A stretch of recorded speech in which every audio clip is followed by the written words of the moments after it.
জরাজীর্ণ কাঠের সেতু দিয়ে দীর্ঘদিন ধরে প্রাণ হাতে নিয়ে যাতায়াত করতে বাধ্য হচ্ছেন ৫-৬টি গ্রামের বাসিন্দারা। তারা অনেক বলেছেন এবং অনেক জায়গায় জানিয়েছেন সেতুটি সংস্কার করে দেওয়ার জন্য, কিন্তু তাদের ভোটের গুরুত্ব থাকলেও কথার কোনো গুরুত্ব দেয়নি কোনো প্রশাসন বলে অভিযোগ গ্রামবাসীদের।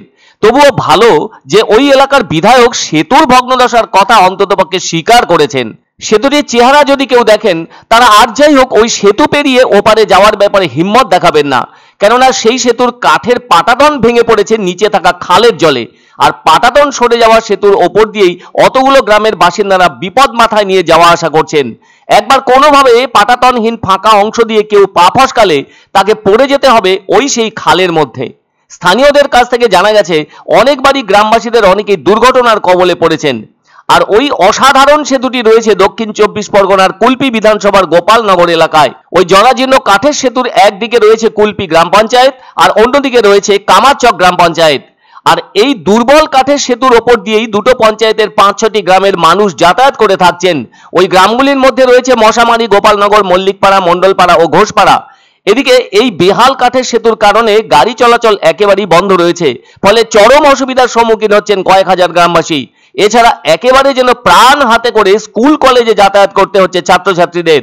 কোনো মানুষ যদি গ্রামের ভেতর অসুস্থ হয়ে পড়েন, তাহলে তাকে চিকিৎসা কেন্দ্রে পৌঁছতে হয় ৫-৬ কিলোমিটার ঘুরপথে।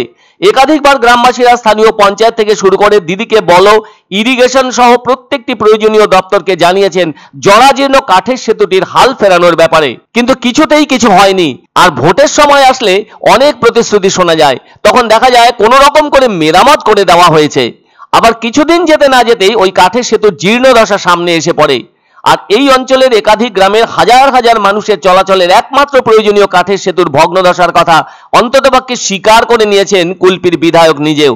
তিনি সংবাদ মাধ্যমের সামনে জানান সেতুটি সত্যিই বেহাল দশা, যে কোনো মুহূর্তে সেতুটি ভেঙে পড়তে পারে। ওই বিষয়টি নিয়ে সেচ দপ্তরকে বারে বারে জানানো হয়েছে, কিন্তু ওই দপ্তর থেকে আজ পর্যন্ত কোনো পদক্ষেপ গ্রহণ করা হয়নি। কেন হয়নি সেটাও জানা নেই বিধায়কের। আর ওই বিষয়টি নিয়ে রাজ্যের শাসক দলকে কটাক্ষ করতে ছাড়েননি বিরোধী দলের নেতারা।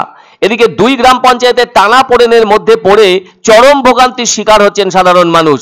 এদিকে দেখতে দেখতে বর্ষাও চলে আসবে, তখন তো চলাফেরার ক্ষেত্রে চরম খারাপ অবস্থা দেখা দেবে গ্রামবাসীদের।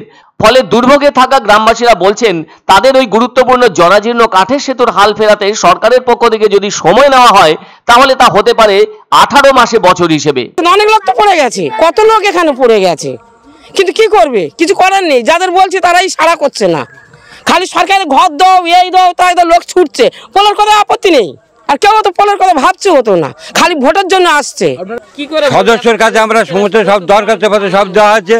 উনি বলছে যে এটা কামারচক অঞ্চল, এটা কুলপি অঞ্চল, ইয়ে বলে ওরা করবে, ইয়ে বলে এরা করবে, এই করে এই অবস্থায় পড়ে রয়েছে। মাঝখান থেকে আমরা ভোগ দিয়েছি। এটা হচ্ছে গোপালনগর প্রামাণিক পাড়া। এটা এই ব্রিজটার অবস্থা অত্যন্ত খারাপ। তো আমি তো ৩-৪ বার এসডিও ড্যামেনাবার ইরিগেশন একে বলেছি, তো বলার পরে ওরা তো মাপজোক করে গেছে, করে দিচ্ছিও বলেছে, কিন্তু করছে না। এটাই হচ্ছে, এটা আমি অনুরোধ করব যাতে দ্রুত ওই কাজটা করে, নাহলে মানুষের খুবই অসুবিধা হচ্ছে। এই শাসক দল এটাকে নিয়ে ভাবছে না যে সাধারণ ছোট ছোট বাচ্চারা কিভাবে যাতায়াত করবে বা কিভাবে চলবে, সেটুকু দিক ধারণা করছে না। আর সরকারও করছে না, বা বিডিও সাহেবও করছে না, পঞ্চায়েতের যিনি প্রধান আছেন তিনিও করছেন না।